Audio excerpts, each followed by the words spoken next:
Olá, ouvintes! Começa agora o IFCast, o podcast sobre ciência, educação e tecnologia. Hoje o nosso convidado é o professor de Geografia do IF Sudeste MG, do campus Juiz de Fora, Eupídio Rezende. E iremos falar sobre movimentos antidemocráticos. Nosso podcast está disponível no YouTube e no Spotify. E não deixe de nos seguir no Instagram pelo @IFCastJF. Para iniciarmos o tema, eu vou começar com algumas considerações. Não é de hoje que a história mostra movimentos antidemocráticos e que ferem os direitos humanos na sociedade. Da mesma forma que esse movimento se espalha no mundo, houve também muita luta para o fim dos mesmos e a consolidação da democracia e da valorização da vida humana em sua integridade. Porém, essas ideias não foram totalmente dissipadas. Percebe-se, nos últimos anos, que a democracia vem sendo atacada, passando a ser alvo de manifestações inconstitucionais, que pedem intervenção militar, fechamento do Congresso e do STF, o retorno do AI-5, governos reacionários, entre outros. Uma coisa que eu acho que durante esse tempo, até a questão das vacinas também, né? Porque na história a gente já teve um episódio com a questão das vacinas e tal, e agora a gente teve esse movimento anti-vacina mesmo, né? Isso. Sim, Lara, todo a gente tem que, é o que eu falo, a história, né? Ela é algo cíclico, né? Ela se repete, ela rima, né? Daí que vem toda a minha preocupação. A gente está passando um momento de muita dificuldade, por isso que eu não arredo o pé de dizer, olha, esse momento que nós estamos vivendo, ele é um momento delicado, ele é um momento de muita tensão. A gente tem que procurar dar uma pacificada, mas ao mesmo tempo estar atento. Não dá para a gente pensar assim agora, não vai acontecer nada, tá tudo bem, vamos esquecer isso, vamos passar o pano aqui e vamos seguir para... Não, peraí, não é bem assim. Eu acho que não é uma questão de vingança, ninguém está falando de vingança, né? Eu acho que a gente tem que se perguntar como é que a gente sai dessa polarização, de certo modo, uma polarização negativa. Não é que uma polarização, quando a gente fala em polarização, as pessoas sempre pensam em algo muito ruim. A questão política em si, ela é polarizada de fato, ela não é uma coisa separada, né? Não dá para a gente poder tratar isso de uma forma múltipla. Às vezes a polarização na política ela se torna até algo interessante, não positivo, mas interessante. Quando há uma discussão, quando há um diálogo, quando a gente parte do pressuposto que a gente não vai ter um diálogo, não vai ter uma abertura para um discordar do outro, e você vê que aí caímos na desinformação. A informação é usada de uma maneira descabida e as pessoas ouvem, né? E isso atinge milhares e milhares de pessoas. Então, assim, a gente tem que tomar esses devidos cuidados. Eu penso que pacificar sim, conversar sim, dialogar sim, mas temos que ter atenção de fato com as coisas que estão acontecendo, né? E eu acredito o seguinte, quem age fora da lei, quem age para derrubar um Estado democrático de direito, essas pessoas sim, elas devem ser devidamente punidas por isso, né? Com rigor, para que a democracia prevaleça, para que o país prevaleça, o nosso direito de estar bem, de ser livres, né? Ele prevaleça. Então eu sinto muita deficiência na sociedade brasileira e questiono isso aos meus colegas da história, nós da geografia, da sociologia, da filosofia, por que as pessoas estão agindo dessa forma, né? De uma forma que vai na contramão de coisas que são direitos do cidadão. Por exemplo, a fala de pessoas em declarar um estado de sítio, isso é algo muito perigoso. Estado de sítio se declara quando o país está em guerra, né? Um estado de emergência já não é um estado de guerra, mas já é um estado de emergência quando algo muito sério está acontecendo dentro da nação e que as regras do Estado Democrático de Direito podem ser quebradas a qualquer momento pelas pessoas que estão no poder, seja tanto o poder executivo, legislativo e até mesmo o judiciário. Então hoje a luta é muito para manter dentro dos padrões esse Estado Democrático de Direito, que vem da nossa Constituição de 88, que foi considerada uma Constituição cidadã, né, uma Constituição que trouxe muita humanização para o Brasil. Eu acho que toda a Constituição ela traz alguns pontos que merecem alguma reformulação num período de tempo, que são as PECs, né, que são as emendas a essa Constituição, mas que no seu devido local, com a sua devida regularidade e, mais do que nunca, a sua devida sapiência, né? A gente não pode sair por aí dizendo que vai declarar um estado de sítio, que isso seja uma coisa legal. Ou que a gente, por exemplo, viu os protestos fechando rodovias, coisa e tal, queimando pneus, e agora em Brasília também a gente viu essas condições. Eu acho que isso extrapola um pouquinho, né, essa questão do livre pensar, de agir, né, porque elas estão sendo muito radicais, né, elas estão causando prejuízo, elas estão causando desordem pública. O direito à manifestação, de você não concordar com determinada condição imposta ao país, fazer a sua manifestação, isso é perfeitamente legal.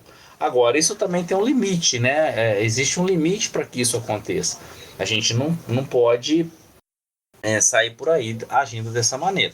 É só uma curiosidade assim, que eu queria colocar: as pessoas estão usando a bandeira nacional, que é o nosso maior símbolo, né? É uma arma nacional, um símbolo nacional muito forte, né? A bandeira nacional é o símbolo da República e tal. E eu vejo que as pessoas se enrolam na bandeira hoje, vamos dizer assim, de um ponto de vista bem legalista em relação ao uso da bandeira. Isso aí é descabido, né? Você não deve se enrolar na bandeira, né? A bandeira não é proibido você se enrolar na bandeira. A bandeira não deve tocar o chão, a bandeira não deve ficar num local escuro, sem iluminação, se assim ela fica hasteada, a bandeira não deve ser lavada, ela deve ser substituída. Então tem uma série de coisas, e as pessoas se apossaram da bandeira nacional como uma forma de muito partidária, de luta, que é o interesse do povo, mas será que é o interesse do povo todo, né? Se já teve uma eleição e esses interesses foram demonstrados, apesar de muita divisão, de muita polaridade. Eu acho que o momento que a gente tem que o Brasil deve estar olhando, deve estar preocupado agora, eu acho que é outro, sabe? Eu acho que o nosso momento agora é de seguir em frente, vamos ser felizes, vamos ver quais são as demandas do nosso país em termos de economia, em termos de meio ambiente, educação, saúde, da própria iniciativa privada, através dos empresários que aqui produzem, que aqui geram emprego e renda, né? O que nós precisamos fazer para ajudar esse sistema produtivo brasileiro a seguir em frente, a ter um controle melhor da inflação. Eu acho que é isso. O que a gente precisa é isso aí, pacificar o país. Essa bipolaridade, né, política, eu acredito que ela permaneça. Não tenho problema com bipolaridade política, essa questão tá bipolar, tá polarizado, não tem. Eu particularmente não vejo problema nisso.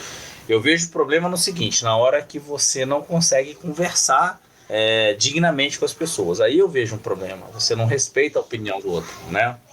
Eu acho que essa questão da polarização, antes eu não entendia. Acho que foi até um pouco depois, até que o senhor propôs aquele trabalho em sala de aula, que era um trabalho basicamente de polarização, e a gente tinha que estudar para defender o nosso lado, né?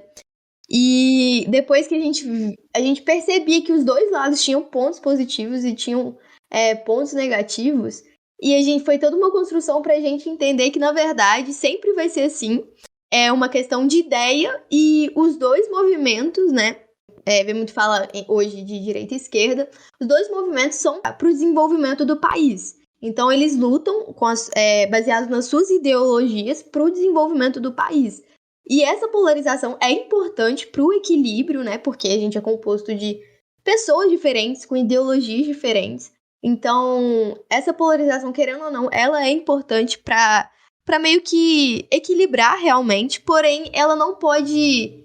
essa função dela não pode sair dessa questão de querer o desenvolvimento para virar uma rivalidade na questão, o meu é melhor do que o seu, né? Eu acho que vem muito disso. E hoje em dia eu consigo observar essa questão da importância de ter mais de um lado, né, da moeda. Como eu sempre falei, né? A gente sempre tem esse cuidado, entendeu? De dizer, olha, a vida da gente, como na política, como em tudo que a gente faz, ela tem dois lados, ela sempre é cara e coroa, né? É uma coexistência, só que eu entendo que deva ser uma coexistência pacífica. né? Dentro dos limites da Sim, lei. exato. Tudo tem um limite a ser seguido. Eu acho que hoje o grande X da questão é esse. Em termos de democracia, eu vejo problemas hoje em termos geopolíticos internacionais. Então, assim, a gente não tem só essa questão no Brasil. A gente, olha, a América Latina toda. Vamos pegar, eu sempre gosto muito de falar de América Latina porque a gente também está no caminho da aprendizagem, né? A gente fica muito fadado à Europa, América do Norte, a gente pouco sabe de América Latina. Eu sempre falei isso, um erro para nós brasileiros, né? Porque, digamos, estava até conversando com o pessoal, o Brasil é o primeiro mundo da América Latina. Como assim? Não pode, né? Nós somos um país aí com muitos problemas, mas se você parar para pensar em países como o Equador, o Peru, a própria Guiana, que está vinculada à França, mas também que tem assim uma desorganização, o próprio Chile, a Argentina, que tá numa crise econômica aí enorme, né? A gente vê a América Central. Então, eu percebo que a gente precisa exercer uma função de liderança na América Latina, geopoliticamente falando, se tornar realmente uma potência regional. Para isso, nós precisamos das nossas Forças Armadas. Eu sempre falei isso. A gente tá vivendo um momento muito complicado e complexo em relação às Forças Armadas. Parece coisa que precisa criar uma identidade melhor, uma formação melhor, para que os militares brasileiros consigam chegar a um consenso até entre eles mesmos, para decidir, pô, peraí, né, Guerra Fria acabou em 89, 90, isso já passou, o momento que a gente vive é outro, qual que é a nossa função, o que a gente precisa fazer, e criar uma nova ordem mundial até para eles mesmos, para eles entenderem isso.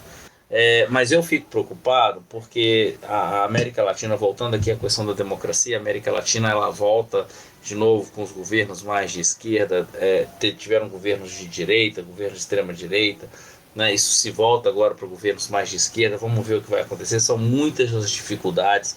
Eleições como na Colômbia, que é um país que normalmente sempre tiveram governos de direita, são apoiados diretamente pelos Estados Unidos, em função até do narcotráfico, da própria Farc, né, que são as Forças Armadas Revolucionárias da Colômbia, que tiveram um eixo durante a Guerra Fria da União Soviética, da ex-União Soviética, e daí a influência também norte-americana na região patrocinou o governo colombiano aí, durante décadas, e você vê agora um governo de esquerda sendo eleito, né, na Colômbia, com uma margem apertadíssima, mas isso mostra que a América Latina ela tá se mexendo, ela está em transição, e qual vai ser a importância do Brasil nesse processo todo daqui para frente. Vai ser muito legal isso, da gente poder ver isso, com o processo nos Estados Unidos hoje. Estou preocupado demais com os Estados Unidos, com a volta do Donald Trump nos Estados Unidos.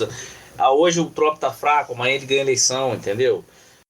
O Trump ganhar a eleição, ela simboliza um retardo para a democracia norte-americana gigantesco. Então, quando você sai desse eixo da América do Norte, América Latina, que é isso que eu falei para vocês, vamos ver o que vai acontecer nesse cenário de governos que nós não podemos nem dizer hoje um governo de esquerda como sendo aquela esquerda mais radical. Eu vejo os governos na América Latina hoje com um amadurecimento muito forte de criar uma frente mais ampla de negociação, de governo, essa esquerda que está muito aberta à negociação com a direita. Eu vejo também que a direita talvez esteja aberta a isso, e é preciso que ela esteja, porque senão você vai ter sérios problemas com isso, né? Vai começar a travar pautas políticas importantes nesses países. Não é fácil lidar com essa questão política de negociação, não é fácil.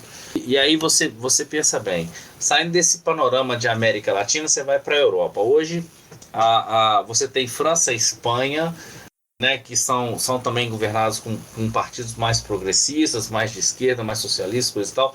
E eu falo isso aqui com muita clareza, com muita tranquilidade, porque não são aqueles governos, aquela coisa, sabe, da Guerra Fria. Não é mais aquela dicotomia, né, esquerda-direita, aquela coisa, um é capital, o outro é comunista, entra com aquela discussão de que é um Estado forte que caça a iniciativa privada. Eu acho que não é isso.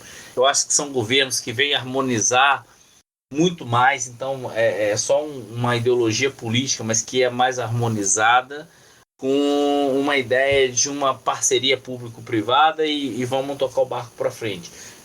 Tem o mercado financeiro nesse aspecto, que vai ser um fiel da balança muito forte, né? Que eu também tenho algumas críticas ao mercado, entendo o poder que o mercado tem, mas assim, tem umas situações que a gente tem que tomar muito cuidado. Mas eu gostaria muito de destacar algumas coisas na Europa. Por exemplo, você tem a situação aí da Itália, né, que me assusta muito. Inclusive teve uma ação recente agora na Itália. 2 mulheres foram assassinadas num café na Itália. Isso chocou a população local lá. Tenho preocupação com esses governos mais de linha neofascista, neonazista que está crescendo dentro da Europa. Isso já é uma realidade hoje em alguns países como a Polônia, como a Tchecoslováquia, né, a Hungria, por exemplo. Então, assim, é complicado. Você teve o Johnson na Inglaterra, por exemplo, que daquele jeito atabalhoado dele, é o cara que consolida o BRXZ. O BRXZ que começa lá atrás, né? Vamos dizer assim, a datação dele mesmo, assim. Vamos pegar ali 14, 15, né? E aí tem o plebiscito. Também houve muita desinformação no Reino Unido. Então acaba saindo há uma fragmentação na União Europeia já naquela época. Então eu vejo o seguinte: tem a guerra na Ucrânia acontecendo agora, que a Rússia trava essa guerra na Ucrânia com muita morosidade, né? Ou seja, ataca, recua, sofre baixa, volta. A gente, pô, por que essa guerra está demorando tanto? Por que a Rússia chega, resolve isso e sofre com as sanções, depois entra numa mesa de negociação? Você vê que é uma guerra longa, arrastada, entende? Então, assim, é uma outra preocupação que a gente tem em relação a esse esfacelamento de um mundo mais democrático, de um mundo mais pacífico, onde as relações internacionais se resolviam mais pela diplomacia. As suas armadas ficavam ali naquele papel importante como protagonista, mas elas visualizavam aquilo, né? E estavam ali para dizer, olha, se acontecer algo, eu estou aqui. Vamos para o campo da diplomacia. Apesar de que, só vale uma ressalva, porque senão depois vão me criticar em relação a isso. O leste europeu é um fator interessante, porque ali, diante da própria etnia, da cultura, daquela ideia, daquele movimento de nacionalismo, de libertação daqueles povos ali, depois que cai o muro de Berlim, acaba e que vai culminar com a dissolução da União Soviética, esse povo sempre teve ali nessa linha de frente, de lutar politicamente por uma nova formação de um novo país, sem muitas amarras com Moscou, ou com mais independência em relação a Moscou. Então, assim, isso ali sempre foi meio complicado. A Europa tolerou isso até um certo ponto. A OTAN avança em direção ao leste, era um acordo que foi rompido, que culminou até na guerra da Ucrânia, assim, por assim dizer. É um dos pontos, né, que a gente chama atenção. E nessa história toda a gente tem outros continentes como a África e a Ásia. A África passou, a norte da África ali, e a África subsaariana ficaram sob efeito da Primavera Árabe. Isso é uma coisa que a gente tem que pensar. A Primavera Árabe trouxe o quê? Ela trouxe uma ação libertária de rebeldes que são chamados de terroristas e que trazem na ponta do fuzil o conservadorismo da religião islâmica. E aí cria-se grupos que querem libertar a África da influência ocidental.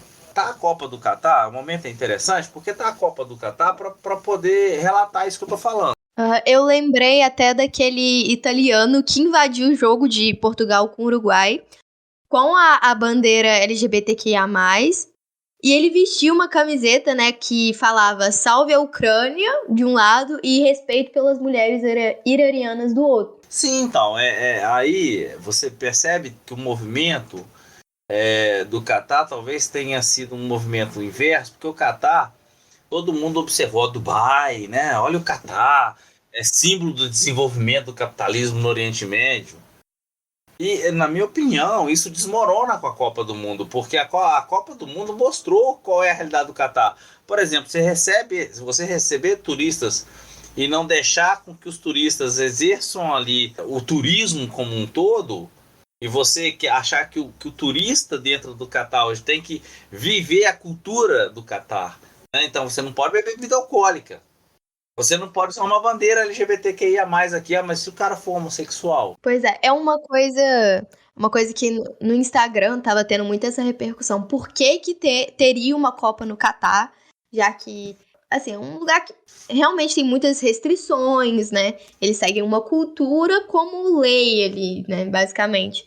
Então, muita gente tava repercutindo isso muito no Instagram, e aí eu fiquei parando pra pensar, falei assim, nossa, realmente é complicado. Mas é a questão da visibilidade. É a questão. Se a gente não visse essa questão, quem que ia saber que não realmente tem? Ninguém ia parar, às vezes, pra olhar, né? Que essas coisas, que isso tá acontecendo lá.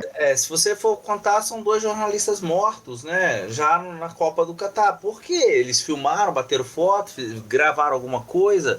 Ninguém sabe porque os caras morreram. Então, olha só, você vai vendo como é que as coisas acontecem, né?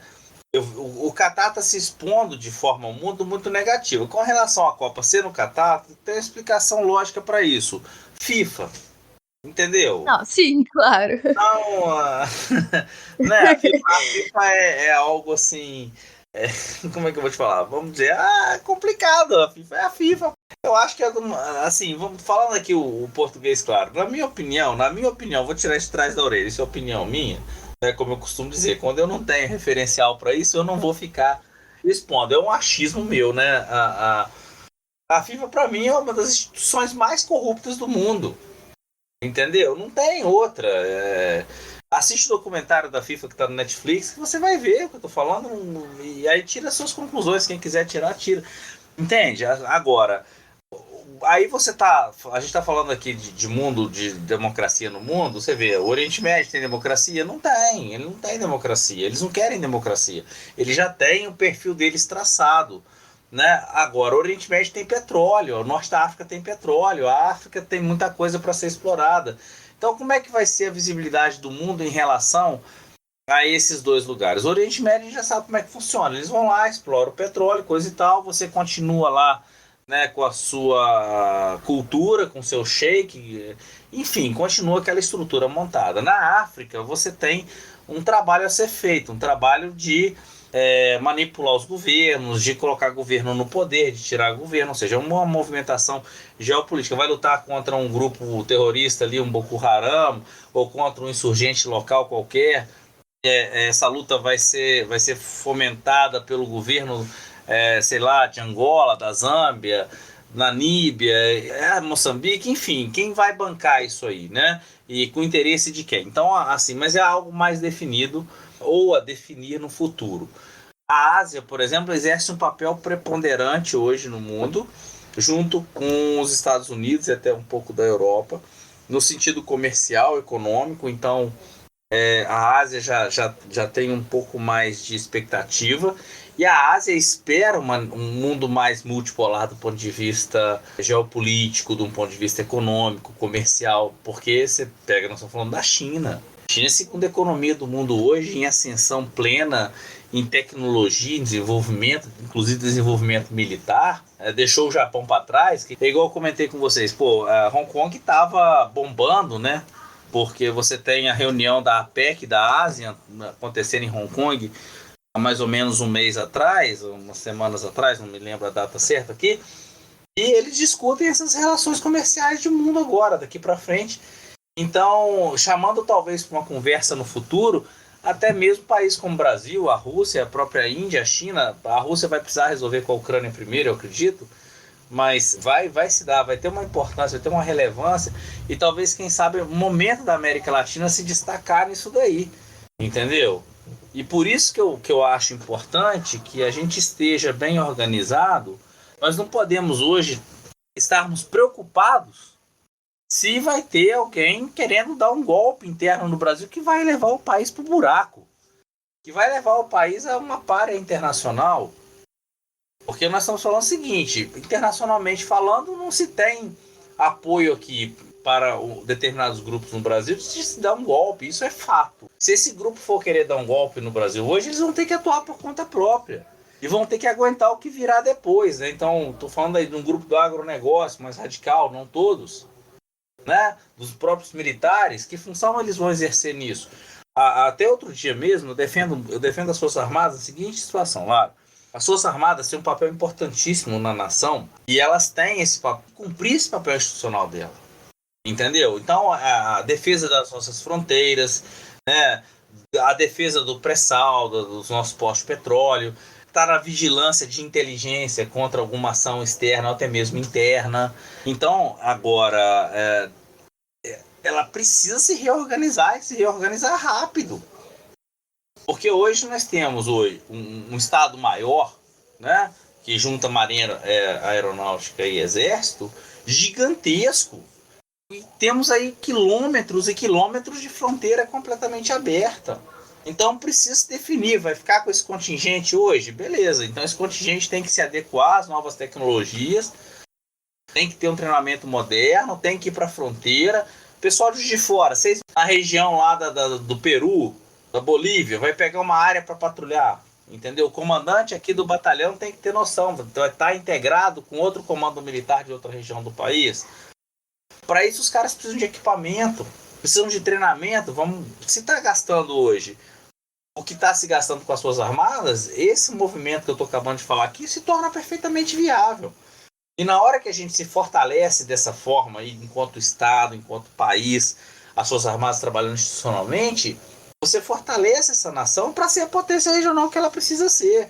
E aí nós vamos conversar com a Venezuela sobre o petróleo da Venezuela, nós vamos conversar com a Colômbia sobre o que eles têm de produção na Colômbia, nós vamos conversar com o Peru, com a Bolívia, principalmente com o lítio, com a questão do gás natural, né? Nós vamos ver o Paraguai, nós vamos gerar emprego no Paraguai, vamos fortalecer o Mercosul, né?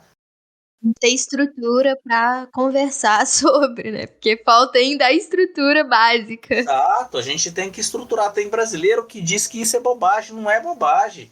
Porque na hora que você começa a se desenvolver, que você começa a crescer nesse sentido, é a forma que a gente tem de começar a crescer internamente, mais emprego para o brasileiro. Você tem uma empresa brasileira que está atuando no Peru, na Colômbia, na Venezuela, na Nicarágua, entende? No México. Isso gera emprego, gera renda. Vocês que são jovens, que vão estar entrando no mercado de trabalho, com uma formação que estão saindo aqui do IFE, que seja ela uma formação mais ou menos ou não, mas que te dá uma oportunidade, que te abre uma porta. Que é isso que é o interessante. A gente tem hora que a gente faz algumas críticas e fala assim, mas a formação não tá legal. Pô, pode ter sido alguma coisa, mas vai te abrir uma porta. Você tem uma entrada ali, vai depender agora de você. Sabe aquele lance da meritocracia que a gente discute? Não há meritocracia se não há oportunidade. Então, acho assim, a oportunidade está sendo criada. Agora basta você agarrar isso. Não dá para fazer essas coisas acontecerem, Lara, enquanto a gente tiver uma ameaça no país de gente que vai fechar a estrada, que a gente vai abrir lá tampa de carreta para despejar grão na estrada, entendeu? Isso é prejuízo, cara. Você vai danificar uma via pública, você vai jogar uma colheita de uma soja fora, você vai queimar um pneu, então você vai tirar a polícia ali, por exemplo, que está combatendo um tráfico de drogas, que está numa missão ali, coisa e tal, para pôr uma missão de gente que está querendo tumultuar, sabe? Eu acho que a gente tem que sacudir a poeira, entendeu? A verdade é essa, a gente precisa sacudir a poeira, virar essa página com muita inteligência, entendeu? Falar com esse pessoal o seguinte, galera, vamos ser felizes, volta para casa, vamos trabalhar, se vocês amam tanto o Brasil quanto vocês estão dizendo e estão pregando, vocês vão voltar para casa e a gente vai trabalhar junto para poder crescer, cara. Nesse viés político, eu queria perguntar para o senhor, na questão geopolítica, o que é um movimento antidemocrático? Porque apesar da Constituição garantir a liberdade de expressão, até que ponto o movimento deixa de ser considerado legítimo e passa a ser antidemocrático? Porque eu acho que é uma linha meio assim, não acredito que seja uma linha tênue, não. Eu acredito que é um pouco claro quando o movimento ele deixa de ser legítimo, mas por que eu acho que isso é ainda um pouco confuso na sociedade? É porque, Lara, todo movimento que você faz, você vai para uma linha de frente, por exemplo, vocês são estudantes. Você vai chegar lá e vai fazer um movimento onde você vai reivindicar uma refeição num RU mais barata, melhores condições para estudar. O seu movimento, ele tem um objetivo. E tá claro, como tem esses movimentos que estão acontecendo hoje, e também eles estão claros. Agora, por que se fala que é um movimento antidemocrático? Porque é um movimento que ele está indo contra todas as esferas institucionais que já foram postas à prova e já se falou, olha, não tem nada de errado aqui, tá tudo certo. E aí, assim, é tão difícil dizer, porque uma pessoa que está em frente a um quartel hoje, pedindo socorro, por quê? Para quê? De quê? O que aconteceu? Né? Eu vi um carro hoje que dizia assim, comunismo nunca, mas que comunismo? Você entende? Esse nível de desinformação que vai gerar um movimento antidemocrático, em que sentido? Para onde a gente vai sendo levado? É isso que tem que se entender.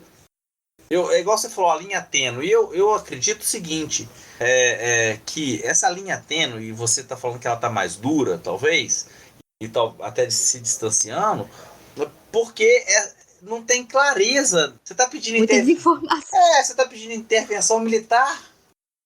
Por quê? O que aconteceu? Até porque o governo que se vive hoje é o governo que esse povo apoia, entende? Então eles estão querendo impedir que haja posse de um novo governo, no caso o governo do Lula, né? Porque houve fraude na eleição. Olha, eu posso dizer para você o seguinte, ô Lara, eu acho que você roubou a minha carteira na sala de aula. Eu posso te acusar disso daí, de roubo, entende? Mas eu tenho que provar que você roubou. A partir do momento que eu te acuso, eu levanto a suspeita, abre-se uma investigação e pronto. A partir do momento que essa investigação chegou num ponto que prova-se que você não roubou, eu ainda continuo te agredindo, eu continuo partindo para cima de você, não foi você sim, coisa e tal, e essa investigação está errada, desde que eu também não consiga, da minha parte, colocar que, olha, eu provo que você roubou. Entende? Não há nada, não há materialidade no que eles estão pedindo. Por isso vai se tornando um movimento antidemocrático, um movimento que vai incitar anarquismo. Entende? Porque é um movimento que vai ser um movimento de que governo? Quem que está propondo? Quem são? Você está entendendo que uma das coisas que a gente tem que pensar hoje que quem tá que aí eu acredito que isso sim não dá para passar a mão em cima da cabeça de ninguém, nem deixar de punir, porque alguém está colocando dinheiro na mão dessas pessoas para que elas possam ficar acampadas, né? Tem banheiro químico, tem linha de servir para poder almoçar, para poder tomar café, e isso custa dinheiro. Porque é uma realidade do país, querendo ou não, as manifestações, de forma geral e clara, né, não a questão dos movimentos antidemocráticos, são importantes, mas quando a gente pensa numa perspectiva bem realista, querendo ou não, o pobre ele tem que continuar trabalhando, senão ele vai morrer de fome. Então, quando a gente pensa até nesses movimentos que duram meses e tal, a gente tem que ter uma ideia de realmente que foi o que o senhor tá falando. Quem tá bancando isso, Tem né? alguém bancando. E aí é que tá o pingo no i que tem que ser investigado e tem que se descobrir quem banca isso. Eu entendo que aí há uma negligência também dos oficiais superiores nos quartéis de não tomar uma atitude em relação a essas pessoas. Isso é negligência. Ou seja, de certo modo, eles estão gostando que aquelas pessoas estejam ali. Olha, veja bem, onde você tem áreas de quartéis, entende? São áreas de segurança. Porque existe ali, por exemplo, uma questão dos armamentos, existe a questão de segurança dos próprios militares que ali estão, entende? É uma área que precisa ser protegida e até uma área que precisa ser segura, não assim, é muito complicado. Não tem cabimento você ter ali pessoas civis, crianças inclusive, tumultuando. Eu estou pensando muito aqui em Juiz de Fora, as pessoas levam crianças para frente de quartel para ficar ali, sabe? É um movimento que é assim complicado de entender, porque se eles são oposição, eu entendo isso perfeitamente, tem cabimento, mas peraí, que esse é o tipo de oposição, ir para frente de quartel, pedir pelo amor de Deus para livrar a gente de comunismo, para não sei o que, sabe? Daí os movimentos criam essa interpretação de que, peraí, isso aí não tem cabimento. Existe uma constituição, existe uma eleição, existe um procedimento. Então, assim, eu tenho acompanhado os jornalistas, converso com o pessoal da área de história, né? Para procurar entender um pouco mais sobre isso. E assim, o que eu vejo, eu critico o pessoal da história em determinado momento, critico no bom sentido, tá? É que eu falo, gente, não dá para ser ingênuo achando que isso muda assim desse jeito. Isso não vai mudar do dia 31 de dezembro para o dia 1º de janeiro. Essas pessoas vão continuar aí. Aí você vai fazer um movimento de que você troca um comando do exército e esse novo general diz o seguinte, ele manda a seguinte ordem, olha, é para desocupar a frente do quartel. Aí o que vai ser feito? Porque o movimento, o timing disso acontecer já passou, entendeu? E qual que é o timing? Perdeu a eleição, ganhou a eleição, coisa tal, chega pra galera, pessoal, o general chega, manda um porta-voz dele lá, um coronel, alguma coisa, e falou, pessoal, é pra vocês irem embora, vocês não tem o que fazer aqui. Mas a gente tá manifestando, mas isso aqui é uma área de segurança. Pode acontecer como acontece o tempo inteiro nos quartéis, um incidente de tiro, um vazamento de gás lacrimogênio, uma necessidade de sair com uma ambulância rapidamente para algum militar, um problema ali que tenha se acidentado dentro do quartel, aquelas pessoas estão ali na frente. Entende? Outra coisa mais, por exemplo, e se você mora perto de uma área dessa e tem uma galera acampada na porta da tua casa, gritando dia e noite, isso é perturbação da ordem pública, entende? Então, esses movimentos, eles ficam descabidos nesse sentido e é isso que vai gerando os impactos, né? É isso que vai gerando... Tem gente que diz que isso vai acabar, eu acho que não acaba. Eu tenho muita preocupação em relação a isso, eu levo isso muito a sério, né? As pessoas que ali estão são pessoas radicais, que acreditam nas mais diversas notícias, que estão recebendo informações completamente distorcidas e alienadas, né? Há um processo de desinformação. Por que se ataca, por exemplo, o jornalismo tradicional? Isso é uma coisa que é já preparada. Você tem que atacar o jornalismo, você tem que atacar as universidades, você tem que atacar o ensino público, você tem que atacar os professores. Por quê? Porque são pessoas que vão passar informação de uma determinada maneira, com ordem, com uma certa postura, com uma certa fonte, e ali não se acredita nisso. Entende? Olha, eu vou assim, só abrir um parênteses nessa conversa para você poder entender o nível da coisa. Eu tenho um amigo meu que ele tem a mesma idade que eu, a gente serviu o exército basicamente juntos, né? E uma M diferente. Então, ele chegou para mim em 2019 dizendo que tinha recebido... ele entrou num grupo de WhatsApp lá, do pessoal dele lá, do quartel dele lá, coisa e tal. Foi o 17 Belog, até onde porventura está acontecendo as manifestações aqui em Juiz de Fora. E a informação repassada para eles é o seguinte: eles iam entrar numa ação na justiça em conjunto, coletivamente, com todo mundo que serviu o exército na época de 94 até 2002. É o período que se ficava no quartel lá. Aí ele me disse o absurdo de que a ação era o seguinte: a reincorporar imediatamente toda essa galera. E ele saiu do quartel, ele saiu do exército como soldado raso, e que ele seria reincorporado como terceiro sargento, né? 20 e tantos anos depois, eu não fiz a conta, depois você pode até fazer aí. Ele seria reincorporado ao exército como sargento, receberia retroativo a todos esses 20 anos que ele não trabalhou. Ele vai receber retroativo aqui. Se ele nem no quartel ele estava, nem trabalhar ele trabalhou. E que, passados 6 meses, eles iriam para a reserva. Então, olha só que loucura. Isso se fez acreditar e ele está acreditando nisso até hoje. A minha pergunta é: quem criou essa fake news, essa desinformação? Essa ideia. Exato. E que movimentou milhões de cabeças fracas igual ele pelo Brasil afora todo.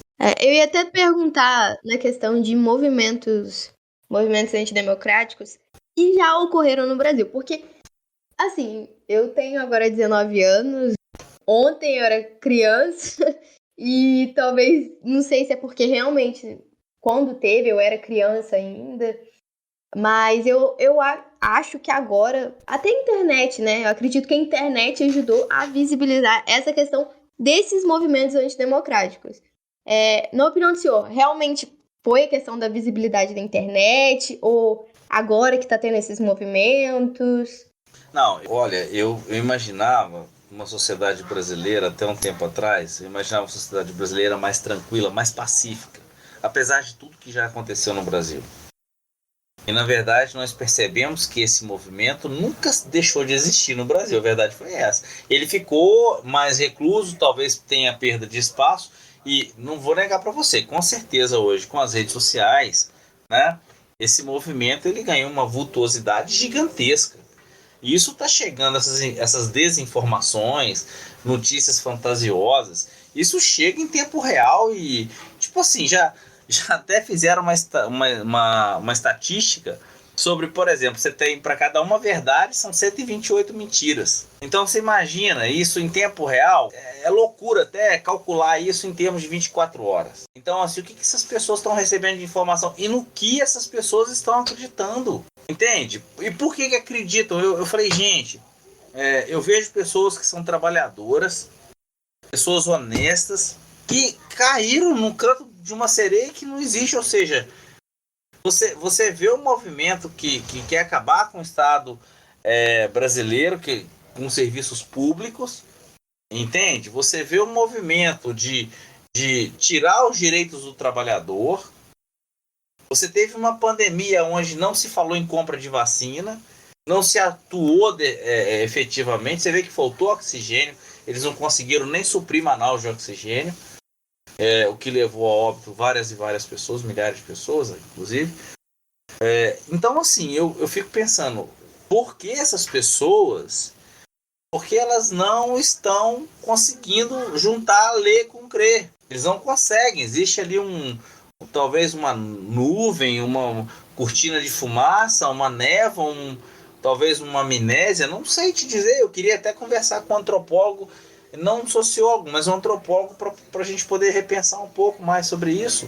Porque é outro aspecto de reflexão interessante, porque o cara ele está ganhando hoje R$ 1.200 por mês de salário, ele não consegue se alimentar corretamente. Uma cesta básica hoje custa quanto? Eu tô falando da cesta básica. Uma família de 4 pessoas hoje, uma compra no mercado não é menos que R$ 600, gente. Para comer o básico, não tô nem falando de carne. Então, assim, o que está acontecendo? Esse cara tá piamente acreditando que o movimento é esse e tal, e quer lutar por um estado de sítio, por um estado democrático, por um estado de exceção, no qual ele vai ser imediatamente impactado, talvez até o primeiro a ser impactado. O que culminou essa alienação da sociedade brasileira? Porque, como eu falei no início, não vejo problema na polaridade política, desde que você tenha um nível de racionalidade ali na situação. Porque nós não estamos falando aqui, quando se trata disso, nós estamos falando de um governo que seja o melhor ou o pior, ou que haja de forma... Porque todos erram. Todos os governos têm problema. É isso que a gente tem que começar a pensar. Entende? É igual as pessoas costumam me dizer, você é um cara de esquerda, você é comunista, você é filiado ao PT, não sei o quê, você não sei quem. Eu falo, olha, não me rotulem, eu não sou filiado a ninguém, eu sou um professor de geopolítica, eu preciso falar de política, eu vivo disso, eu ganho minha vida com isso. Eu tenho que estudar muito sobre isso, eu vejo a dificuldade que é a gente falar. E aí, quando você começa a ter uma fala progressista hoje, as pessoas te atacam. É incrível isso. A minha... talvez a minha tristeza nesses últimos anos seja isso. Você é professor, você é do mal. Você é doutrinador. Você abre a cabeça do seu aluno e joga criolina dentro. Seu aluno é maconheiro. É uma balbúrdia, é bagulho. Cara, onde as pessoas tiram esse tipo de coisa? Elas nem conhecem. E criticam. E atacam. Nossa, muita fake news que chegou assim no nível. Teve uma que eu me recordo, que é da questão de que alguns hackers da Rússia alertou o exército brasileiro que interviu nas votações do primeiro turno, se não me engano, e impediu uma fraude que ia eleger o Lula. Assim, quando eu vi isso, eu falei, gente, é umas coisas assim sinistras, mas tem. Não é só essa é um exemplo de muitas, né? Tanto que eu lembro que na época os jornais fizeram até um compilado de piores fake news que tiveram durante as eleições.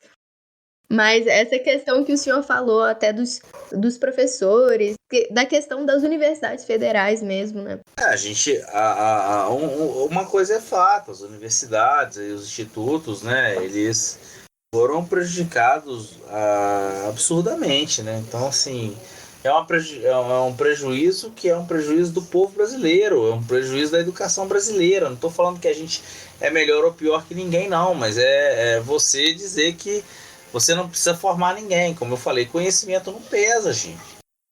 O cara formou, fez um curso superior, não conseguiu emprego, está trabalhando de Uber. Pô, paciência, né? Isso não existe também. A gente tem que ser bem. Eu tenho isso muito bem definido para mim. Eu entendo que na hora que você faz um curso, que você se forma, coisa e tal, não necessariamente aquilo ali significa que você já está com a vida resolvida, né? Eu acho que ali começa a sua trilha para ver qual o seu potencial de fato. É a hora que você começa a trabalhar que você começa a aprender a de fato lidar com as coisas, entendeu? Então, assim, a gente não pode pensar que um curso superior é algo ruim a oferecer para as pessoas, entende? Eu acho que isso é uma coisa legal, mas nós entendemos que nós precisamos de alguns profissionais, por vezes, que não necessitem de curso superior.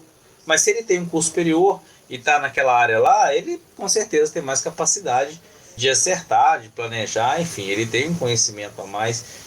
E isso não é mal, Uma hora ou outra a coisa pode acontecer para ele também.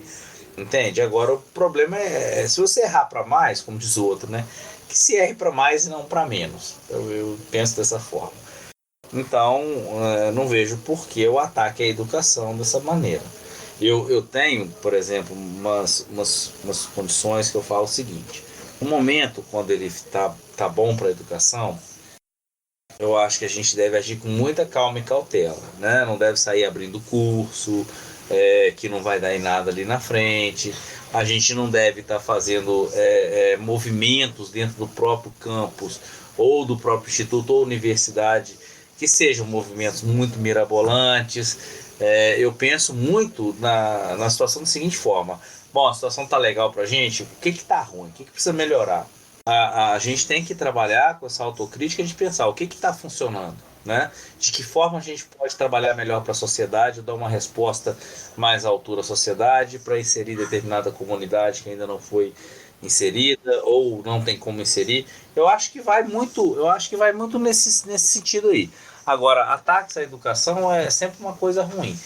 Por isso que eu falo, a gente está retornando para o mundo, e eu não vejo a gente livre disso, de movimentos nazifascistas. E isso para mim está muito claro. O nazifascismo voltou a ter força no mundo e ele está crescendo novamente. Como vai ser a luta para romper com isso, de certo modo, empurrar o nazifascismo para dentro da caixinha de onde ele nunca deveria ter saído de novo, isso para mim assim meio obscuro. Eu não sei ainda como isso vai acontecer. Eu penso que o caminho para que isso aconteça é você defender as instituições, fortalecer as instituições de Estados democráticos, né, manter o Estado democrático de direito, trazer essas pessoas para julgamento, prender essas pessoas, punir exemplarmente pessoas que atentem contra a democracia. Eu penso dessa maneira. É uma coisa que assusta. É assim, quando você vê na questão teórica de história, quando você estuda esses movimentos, né? E você pensa que isso está voltando e pode acontecer a qualquer momento. Viver um pesadelo da Segunda Guerra Mundial com Hitler da vida, com Mussolini, não dá, cara. Aquele imperador japonês, entendeu? Uma das coisas que você pode perceber, quando da Segunda Guerra Mundial havia uma invasão da Alemanha em algum país lá, qualquer, vamos pôr a Polônia, a Polônia. O que o Hitler fez? Ele mandou queimar as bibliotecas imediatamente. O Hitler ele queria acabar com a cultura, com os laços culturais, com a história desse povo, desse país. Ele fazendo isso, ele impunha o dele, entende? Então, esse é o movimento nazifascista. Por isso que eles não respeitam, por isso que eles querem minar as universidades. A universidade e até os institutos são os pontos de disseminação de cultura, de conhecimento. Então, minar isso aí. acabar com isso. Tem até aquele filme, né? A Menina que Roubava Livros, que conta também um pouco dessa questão. Sim. Da queima dos livros. Sim, com certeza. Eu acompanho muito a história da Segunda Guerra Mundial, estudei muito a história da Segunda Guerra Mundial. Me atrai demais a Segunda Guerra Mundial. O ano que vem eu tenho uma intenção, não sei se vou conseguir, mas eu quero aprofundar mais meus estudos na área militar, para estudar mais as Forças Armadas, para trazer um pouco mais desse papel institucional deles, trazer mais números. E não é um estudo pejorativo, não é um estudo que eu vou trabalhar para minar os caras. Não, eu acho que é um estudo para a gente poder entender melhor, publicar eles, publicizar as Forças Armadas, qual é a produção deles. É muito discutido essa questão da política na educação. Eu falando como Lara mesmo, não como mediadora do podcast, na minha opinião, como diz o seu, eu vou colocar o meu, né? Eu acredito que, e acho que o senhor concorda comigo, que a política é uma coisa que deve ser discutida a todo momento na escola, é uma coisa que deve ser, claro, mantendo a linha do que a gente conversou desde o começo, né, do equilíbrio, respeitando. Uma frase até que eu acredito que é um filósofo que fala, mas vou citar como a minha mãe, que a minha mãe fala muito ela pra mim, que é a liberdade, cada um termina onde começa a liberdade do outro, né? Então a gente sempre respeitando as ideologias de cada um, mas eu acredito que até o sistema político, eu conheço muitas pessoas da minha idade, ou até mais velhas mesmo, que não entendem, não sabem como funciona a estrutura política do país. E é uma coisa que, na minha opinião, tinha que ser falada demais nas escolas. Até mesmo para você conseguir exercer o seu papel de cidadão na hora de votar e entre outros, né? Sim, Lara. Inclusive essas pessoas querem manter na obscurecência a questão política por esse motivo, de se perpetuar no poder. Porque a alienação, por exemplo, eu ganho um mandato de deputado, de vereador, de prefeito, que seja. Você vê que as trocas de comando, elas são cíclicas, né? Que em fora teve uma coisa muito interessante, né? Porque pegando de uma história mais recente da cidade, nós tínhamos aqui o Tarcísio Delgado para prefeito e o Bejane, né? Então ficava aquela rotação, Tarcísio Bejane, entendeu? Então assim, olha, como é que eu falo para você, não tem, vamos dizer assim, vamos trabalhar a polaridade. Isso foi uma polaridade política na cidade. Ela existe até hoje, entende? Sim, entendi, na questão da polarização. Da polarização, mas sempre foi uma coisa assim que, sabe, quem entrava governava a cidade, ia lá fazer seu mandato, talvez uma reeleição, um fazia melhor uma coisa, o outro fazia pior, mas estamos levando, cara. Eu acho que não pode, de jeito nenhum pode acontecer o que está acontecendo agora. Você está incitando ódio nas pessoas. Se você é contra mim, você é meu inimigo. Não existe isso. Esse é o problema. Você pode pensar diferente de mim, mas você não é minha inimiga, pô. A ponto de eu querer te bater, te matar. Entende? Infelizmente, o que aconteceu e que vem acontecendo no Brasil é muito ruim, porque famílias foram separadas, amigos foram separados por uma bobagem, sabe? Assim, bobagem que não é bobagem, né? É uma questão política. A bobagem é a forma como ela está sendo feita. Há uma importância muito grande por detrás disso. Porque eu acho que o ponto positivo que a gente pode tirar dessa polarização política no Brasil nos últimos anos é exatamente isso. Você polarizou, você trouxe as pessoas para o campo político para discussão. Mas a forma como se está fazendo isso está errado. Lembra que eu sempre falo, você não escolhe a sua luta, ela vem até você. Então a questão da luta política veio até a gente. Mas a forma como a gente está fazendo, todos nós, não é? Nós estamos lidando com isso, está errado. Vai levar a gente para onde nós vamos caminhar? Eu acho que justamente é por isso que deve se discutir a política, porque acredito que muitas dessas pessoas não sabem a questão, o que é política, porque é muito difícil também, parando para pensar, a questão de você ver uma ideologia que você tem, os seus princípios que você segue, sejam morais ou políticos mesmos, e ver uma pessoa totalmente o oposto de você, né? E você tentar, assim, respeitar né, pensando, pô, mas isso é o certo e ele é o errado, né? Você sempre consegue, se coloca essa linha. Sim, mas é por isso que eu sempre falei. Quando a gente parte para uma discussão de certo e errado, ela se torna perigosa. O julgamento, essa parte do julgamento, do pré-julgamento. Porque para você, é o que eu sempre falo, você para discutir determinadas coisas, para você argumentar, você tem que ter conhecimento prévio.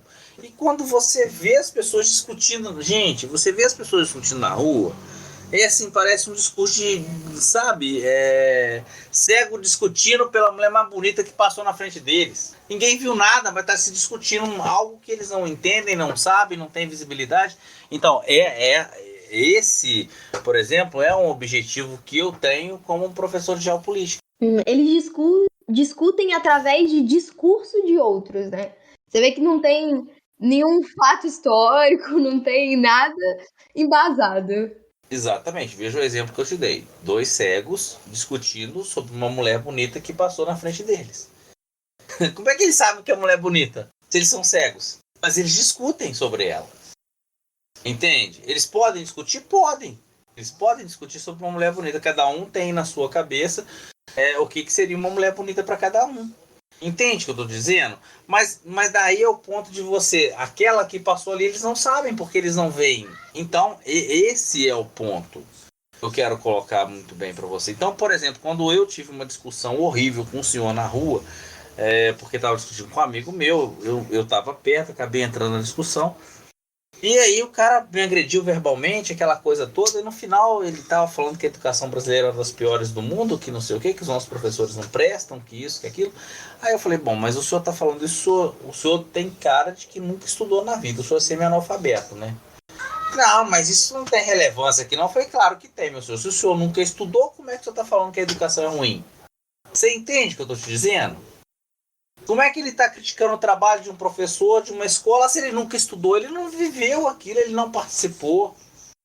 Entende? Então, é o tiro no escuro, sabe? A pessoa está falando, é como você falou, são vozes ocultas que chegam para essa pessoa e ele está reproduzindo isso.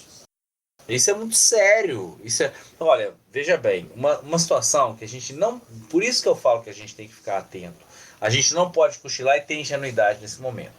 Por exemplo, quando começou toda aquela investigação da Lava Jato lá atrás, né? A Operação Lava Jato, ela tinha tudo para ser algo extremamente positivo para a nação, coisa e tal, e foi um desastre total. A Operação Lava Jato levou o Brasil ao que nós vivemos hoje. E eu não sei se você se lembra, a Operação Lava Jato não teve só um cunho antipetista, mas ela também teve um cunho antipolítico, porque se descaracterizou o político. O político brasileiro é corrupto, ele é ruim. E o Congresso Nacional não presta, é um antro. Então, ali naquele momento, você descaracterizou o político e coloca um militar como uma imagem da perfeição, do rigor, mas ali do justo. E isso fez com que isso crescesse no Brasil. E cresceu. E quem fez toda essa mídia toda foi a Rede Globo. E a Globo tem uma entrada muito grande na sociedade brasileira. O Brasil inteiro assiste a Globo. Entendeu? Tanto é que o governo do Bolsonaro, se a gente pode falar assim aqui, tentou, não só uma vez, como várias e várias vezes, derrubar a Rede Globo Televisão. Não conseguiu. Ele conseguiu emagrecer ela, ele conseguiu cortar algumas gorduras, ele conseguiu desidratar a Globo, mas ele não conseguiu derrubar ela. E ela trabalhou pró-Bolsonaro para construir o Bolsonaro e eleger o Bolsonaro, como eles fizeram em 89 com o Collor. A Globo elegeu o Collor, ela trabalhou o Collor e elegeu ele. Entende? Aí ele meteu o pé pela mão, foi contra os interesses da própria Globo também, assim como o Bolsonaro fez, e a Globo tratou rapidinho de cortar as asas dele, entendeu? O Collor deu mais certo. Né? Porque o Collor veio um impeachment muito fulminante, Itamar entrou, tocou o barco para frente, trouxe o Fernando Henrique, apaziguou a troça e bola para frente. A gente agora não vive isso mais. O país agora está muito dividido, a coisa está muito mais séria do que naquela época. Em boa parte, como você mesmo disse, com as mídias sociais. Porque a capacidade que essas mídias têm de desinformação é muito, muito grande, é muito maior do que elas têm de falar a verdade. Entende? Então é difícil você fazer uma comparação assim. Um povo que já é desinformado, que discute as escuras e que recebe informação destoada, né, desencontrada, e aí o cara não sabe mais. Ele já não sabe juntar lei com crer se tiver tudo na cara dele. Você põe tudo embaralhado, pronto, aí ferrou. Não dá nada. Só dá coisa ruim. Entende? Esse negócio das mídias, até da questão da TV Globo mesmo, sabe, meio que abriu os meus olhos um tempo atrás, porque eu ficava reparando, e eu sempre tive isso na minha. Eu sigo uma linha teórica religiosa, pessoal, né? E eu sempre vi essa questão política muito envolvendo a religião. E eu sempre ficava batendo aquilo na minha cabeça. Meu Deus, né? O Brasil é constitucionalmente um estado laico. E como que, né? Como que continua tendo essa mescla da política com a religião? E quando você estuda história, você tem essa ideia de que sempre andaram juntas, desde que se criou, sempre andaram juntas, né? A política e a religião, mas quando você vê na Constituição e vê o que é proposto hoje, você vê que difere muito. E até nessa questão do jornalismo, porque eu tinha uma ideia de jornalismo de uma posição neutra também, né? E aí depois eu vi até essa questão da religião, no caso, uma religião só, sendo divulgada, só essa religião sendo divulgada numa emissora, e eu ficava parando pra pensar, mas não deveria seguir a mesma ideia de ser imparcial, né? Já que a questão do jornalismo, ele tem que passar uma ideia imparcial. E é isso, assim, na minha cabeça, fiquei pensando muito tempo pra conseguir criar uma ideia. Você pensou no que estava acontecendo. Eu acho que hoje a gente não tá mais nessa vibe, sabe, Lara? Há uma preocupação muito grande das pessoas, como eu e outras pessoas mais antigas, de que as discussões hoje por rede social e o uso das redes sociais, ela não aprofunda as discussões. Você está discutindo e outra coisa, é muita coisa acontecendo ao mesmo tempo. Então isso gera uma certa confusão, né? Digamos assim, uma confusão não é mental, mas uma confusão informacional, tá? De informação mesmo. Então isso que você pensava, um jornalismo parcial, ele não é parcial. Política e religião estão amplamente vinculadas, como dizia minha mãe, um em carne, entendeu? Então ali sempre andaram juntas. A questão das cruzadas, hoje eu estava fazendo um plantão tirar dúvidas hoje de manhã, não estava falando sobre petróleo, Oriente Médio e terrorismo.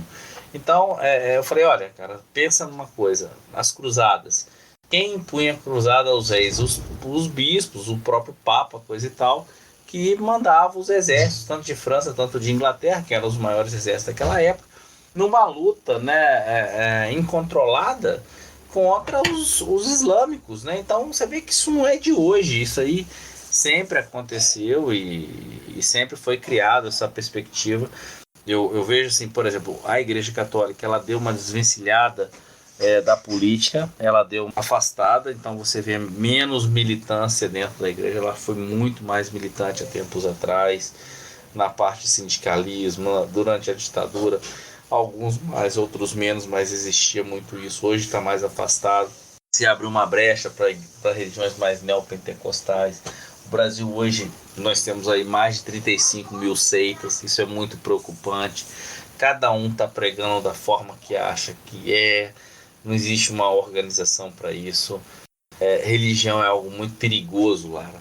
Religião é perigoso no seguinte sentido: a religião muda muito o pensamento das pessoas, muda muito as pessoas, tem uma influência muito forte. Essa questão da influência, assim, é fora do normal, eu diria, porque é uma coisa surpreendente, o tanto que quando você se apega a essa questão da religião e você, por exemplo, você tem aquela pessoa que te direciona, né, naquela religião, e acaba que todas as mensagens que aquela pessoa passa viram, assim, princípios dentro da sua cabeça e às vezes sem um espaço para você fazer até um próprio julgamento.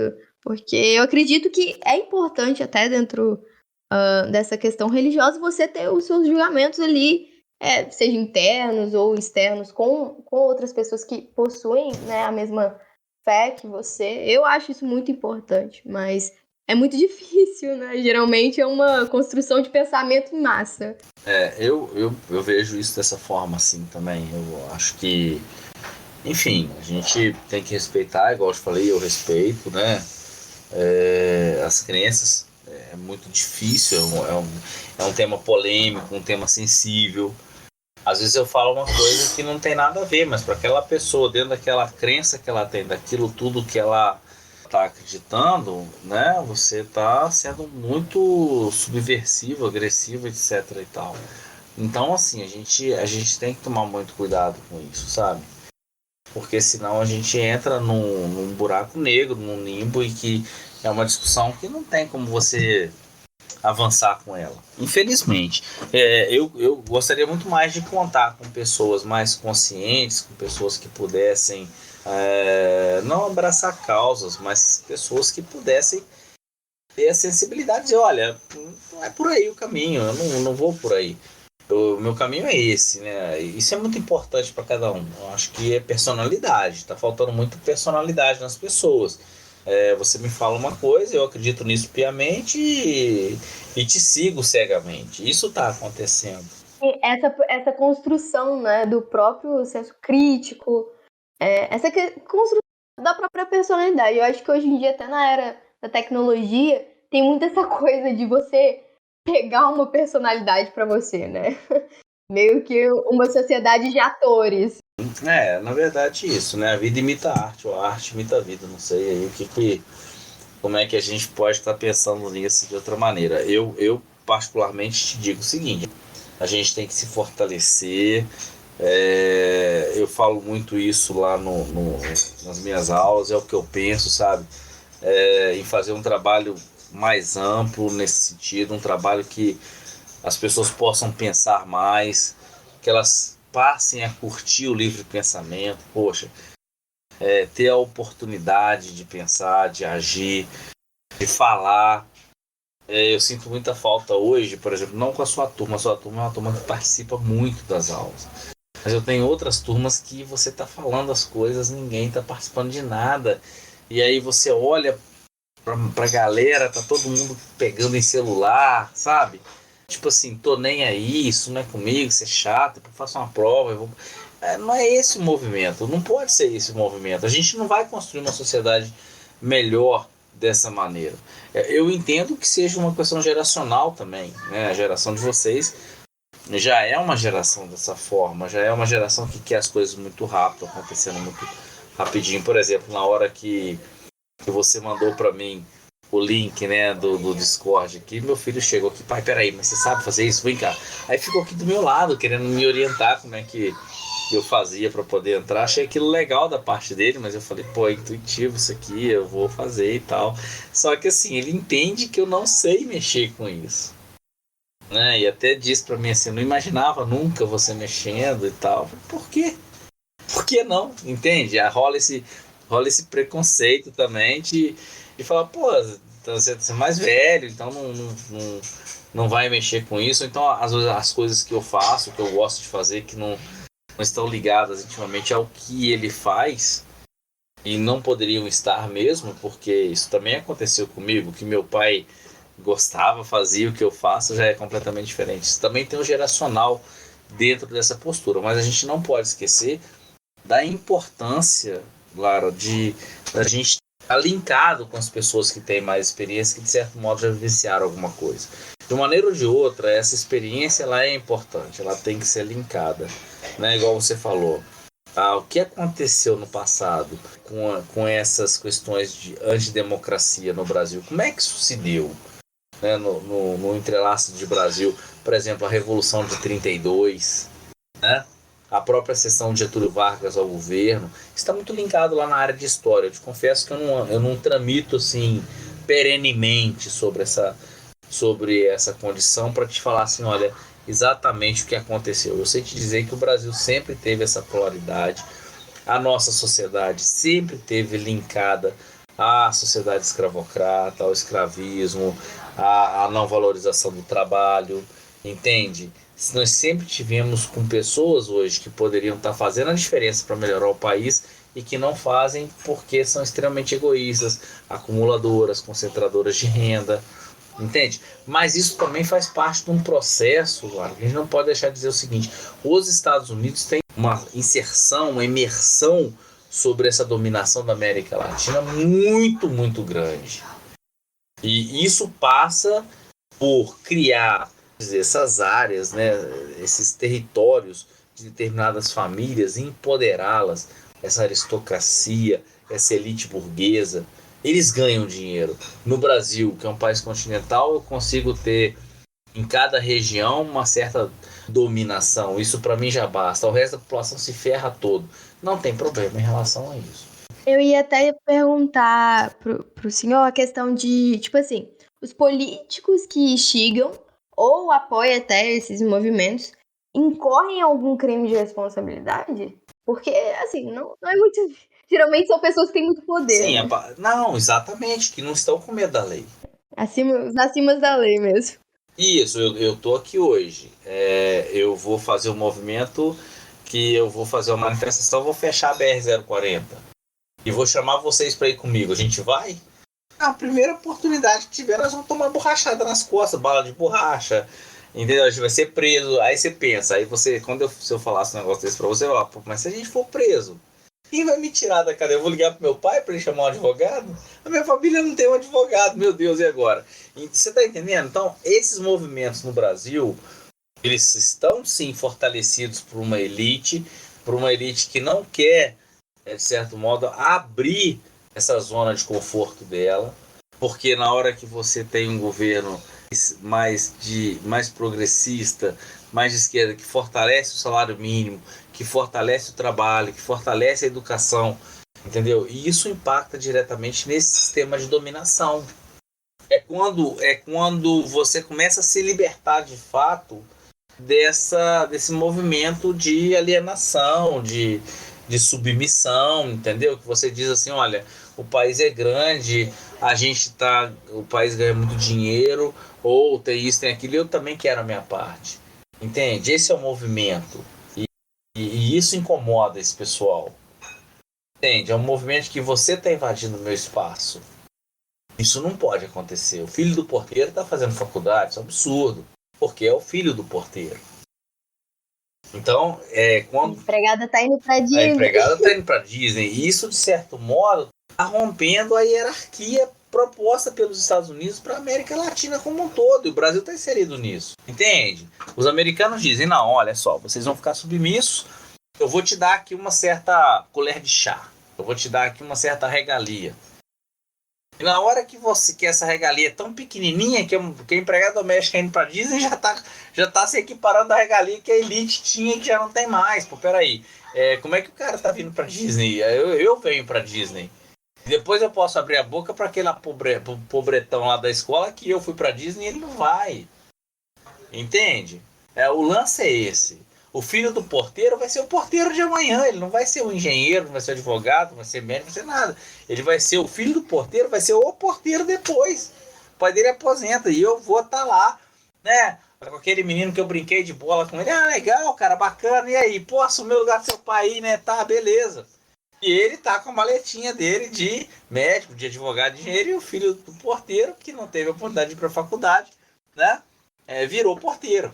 Então essa é a mentalidade da nossa elite. Aí na hora que o filho do porteiro vira, opa, o cara foi pra faculdade e vai fazer engenharia junto com o meu filho. Que é isso? Onde é que a gente tá? É meio que contra a questão da mobilidade social, Claro, né? perfeito. Tipo assim, a pessoa que nasceu pra me servir, ela vai me servir e todas as gerações dela vão me servir também. De A a Z, com certeza, isso aí é um fato. Agora, o que a gente tem que entender é que esse movimento imposto, a gente pode mexer nisso. A gente pode negociar isso, a gente pode reverter algumas coisas, pode se sucumbir a outras porque não tem jeito.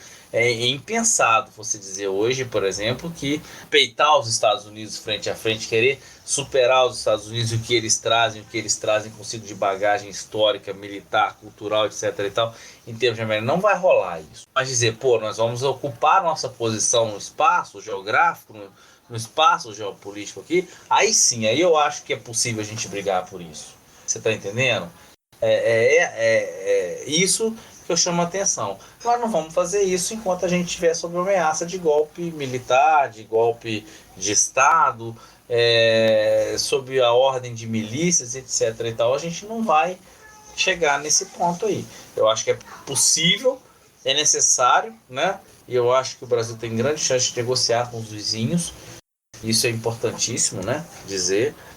Porque uma coisa depende da outra. Vamos supor, você pode não gostar de determinada pessoa, ser uma inimiga mortal, mas eu posso ser seu amigo e amigo do outro. Para os meus interesses, isso me interessa e é conveniente para mim. Isso é perfeitamente normal no mundo político. É igual tem gente aí criticando, se o Lula faz um acordo com o Lira. É horrível. Eu penso que isso aí é uma coisa absurda, porque o Lira é um bandido. Ele é um cara muito sujo. Entende? Isso é um fato. Agora, existe uma conjuntura política que leva a isso. Você precisa aprovar uma PEC fura-teto. Né? Se não for a PEC, vai ser uma medida provisória, que de certo modo também tem que passar pelo Congresso. E aí você tem que armar um jeito de negociar, renegociar, se aproximar. E como isso se dá? Tudo tem um preço. A política não é diferente. Nós não podemos demonizar a política. Nós não podemos demonizar os políticos. Você pode ser político amanhã. Eu posso ser político. É o que eu sempre falei lá no colégio. Eu falo assim, você quer criticar? Critique. Você quer, mas proponha. Faça as propostas. Seja propositivo. Ou então, se não isso, assuma a liderança e vá lá assumir a cadeira da direção, do departamento, de coordenação, qualquer coisa que seja nesse sentido para você estar na linha de frente da tomada de decisões. Então isso é importante também que seja ressaltado, porque aí senão você vira o reclamão. Tudo que faz, você é do contra. Isso é o reclamão. O crítico ele faz proposição, ele assume a liderança, ele assume uma oposição. Isso é o verdadeiro líder. Não dá para ficar o tempo todo reclamando e não fazer nada. E além disso, ouvintes, o professor Eupídio também está com um projeto, que é o Natal Solidário, e estamos arrecadando doações de fralda, GG, XG, leite em pó, pó de café, óleo, amaciante e desinfetante para a Alicer e para o educandário Carlos Chagas. Aí o ponto de coleta é no Instituto Federal mesmo, do campus de Juiz de Fora, lá na DERC, no bloco administrativo. E o horário é entre as 9 e as 18 horas. Qualquer coisa, pode entrar em contato com a gente também no Instagram, que a gente passa mais informações. É isso aí, galera. Vamos doar, vamos ajudar. Importante conhecer o trabalho das instituições aí, pra gente poder tá fazendo a nossa parte aí, né? Tá ajudando o próximo. Isso aí é muito legal, muito bacana. Chegamos ao fim de mais um episódio do IFCast. Gostaria de agradecer a presença do professor Eupídio. Muito obrigada, professor. Acredito que a gente teve uma conversa assim maravilhosa hoje, muito esclarecedora também, e acredito que dá para discutir. Se deixar, a gente fica discutindo aqui até amanhã.